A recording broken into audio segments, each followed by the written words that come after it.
Are the objects which revolve around the earth. तो students artificial satellites भी दो तरह के होते हैं। एक को बोलते हैं ग्लोबल पोजीशनिंग सैटेलाइट, जो कि क्लोज ऑर्बिटिंग सैटेलाइट होते हैं, जो कि ज़मीन के करीब होते हैं, जो कि पोजीशन को लोकेट करने के लिए यूज़ होते हैं। इसी तरह स्टूडेंट एक सैटेलाइट होते हैं जिनको बोलते हैं फॉर ऑर्बिटिंग सैटेलाइट या ग्लोबल कवरिंग सैटेलाइट्स, जिनको आप जियो स्टेशनरी सैटेलाइट्स भी बोलते हैं। तो basically geostationary satellites are the global coverage satellites. और इनको जियो स्टेशनरी सैटेलाइट्स क्यों बोला जाता है?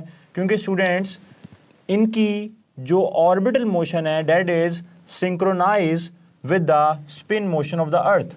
मीन्स हम ये कह सकते हैं कि दो सैटेलाइट्स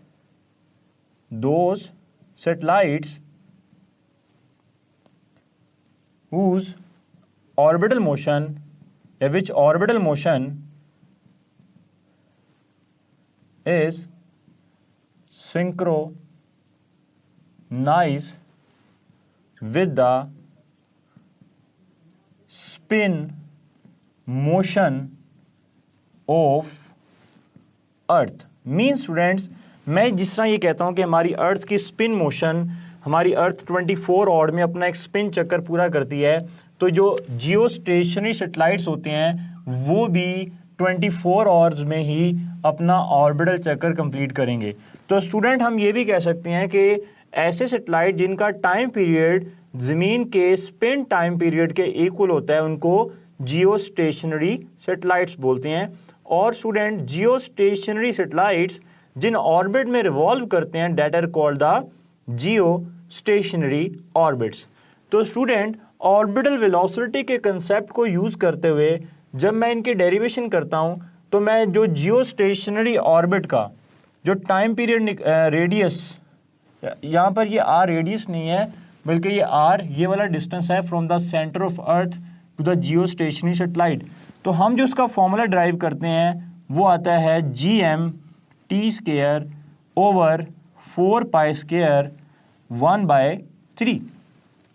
स्टूडेंट इस फॉर्मूले में ये T जो है वो टाइम है जिस टाइम में जियो स्टेशनरी सैटेलाइट ज़मीन के गिर्द अपना एक चक्कर कंप्लीट करता है।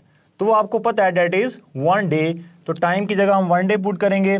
G की वैल्यू ग्रेविटेशनल कांस्टेंट की वैल्यू में पता है, मैस ऑफ अर्थ की वैल्यू में पता है, पाई की वैल्यू 3.14, ये सारी वैल्यूज पुट करके स्टूडेंट तो आर की वैल्यू जो हमारे पास किलोमीटर में आएगी डेट इज 4.23 10⁴ किलोमीटर।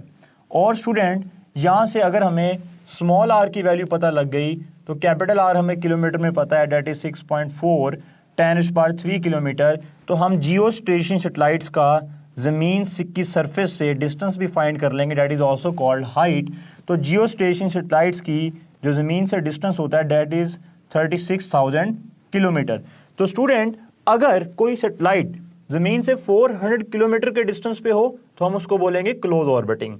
लेकिन स्टूडेंट अगर कोई सैटेलाइट ज़मीन की सरफेस से 36,000 किलोमीटर डिस्टेंस पे हो तो हम उसको बोलेंगे this is called Jio stationery satellite और ग्लोबल कवरिंग सैटेलाइट्स। और स्टूडेंट्स अभी हम इसके बारे में और डिस्कस करते हैं, लेकिन अगर हम इस फॉर्मूले को देखें which is also called Kepler's second law, तो ये फॉर्मूला हमें एक रिलेशन बता रहा है। अगर इस पूरे फैक्टर को मैं कांस्टेंट कर दूं तो R is directly proportional to T² और सारे की पावर 1/3, तो इसको मैं 2/3 भी लिख सकता हूँ। सेम इसी फॉर्मूले को मैं R² R³ is directly proportional to T² ऐसे भी लिख सकता हूँ स्टूडेंट्स।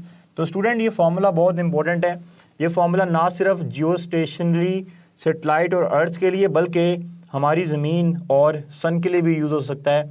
लाइक स्टूडेंट्स अगर मैं ये कहता हूँ कि हमारी ज़मीन का डिस्टेंस सन से 1/4 हो गया है, 1/4 रिड्यूस हो गया है, तो इसका मतलब है ये आर डिस्टेंस 1/4 हो गया है।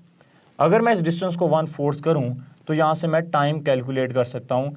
वैसे तो हमारी ज़मीन का जो अगर हम ऑर्बिटल टाइम देखें डेट इज़ 365 डेज़, तो अगर हमारी ज़मीन का डिस्टेंस सन से चेंज होगा तो फिर 365 डेज़ में एक चक्कर कंप्लीट नहीं होगा ऑर्बिटल चक्कर, बल्कि वो टाइम कुछ और होगा स्टूडेंट। तो इस फॉर्मूले के अकॉर्डिंग आपसे डिफरेंट MCQs पूछे जा सकते हैं। अब स्टूडेंट्स हमें ये भी पता होना चाहिए कि जो जियो स्टेशनरी सैटेलाइट्स हैं these are also called communication satellites. These are also called communication satellites. 3 such satellites are required for the complete coverage of our Earth. तो 3 geostationary या global covering satellites हमारी एक अर्थ को कवर करने के लिए required होते हैं, और हर सैटेलाइट जो एंगल कवर करता है स्टूडेंट, डेट इज 120 डिग्री। अब स्टूडेंट एक बहुत इंपॉर्टेंट क्वेश्चन ये आता है कि कम्युनिकेशन सैटेलाइट सिग्नल ट्रांसमिट कैसे करते हैं। तो बेसिकली स्टूडेंट सबसे पहले क्या होता है कि हमारी अर्थ से जो सिग्नल है वो भेजे जाते हैं टूवर्ड द सैटेलाइट, ट्रांसमिट किए जाते हैं टूवर्ड द सैटेलाइट्स। अब हमें ये पता है कि जो जियो स्टेशनरी है वो हमारी ज़मीन से बहुत दूर है, तो जो सिग्नल जब इतना दूर जाएगा तो रास्ते में सिग्नल वीक हो जाएगा।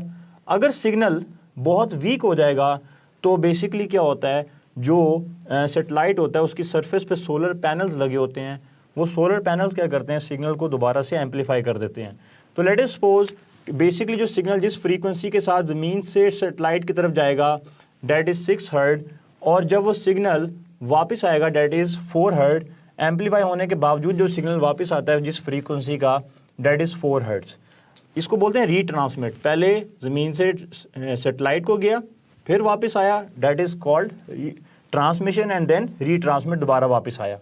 अब ये जो अर्थ स्टेशन है, there are almost 200 earth station जो कि डिफरेंट कंट्रीज़ को नेक्स्ट फिर आगे सिग्नल्स प्रोवाइड करते हैं। और जो सबसे बड़ा हमारे पास GCS है जिसका नाम है इंटेलसैट, इंटरनेशनल टेलीकम्युनिकेशन ऑर्गेनाइजेशन। तो इंटेलसैट बेसिकली क्या है, ये 126 कंट्रीज़ की कैलिब्रेशन से एक लार्जेस्ट सैटेलाइट है, that is called international telecommunication satellite organisation. और ये सैटेलाइट जो है that is operated at the frequency of 4, 6, 11 and 14 gigahertz. Okay, जिस तरह स्टूडेंट मैंने अभी आपको ये बताया कि जो ज़मीन से सिग्नल पहले जाता है और फिर सैटेलाइट से दोबारा सिग्नल वापस आता है, एंड देन वो डिफरेंट कंट्रीज़ को सप्लाई किया जाता है, डिफरेंट कंट्रीज़ में भेजा जाता है। और जो एक इंटेलसैट है वो इन फ्रीक्वेंसी पे ऑपरेट करता है एट अ टाइम, और 30,000 two way telephones and 3 TV channels.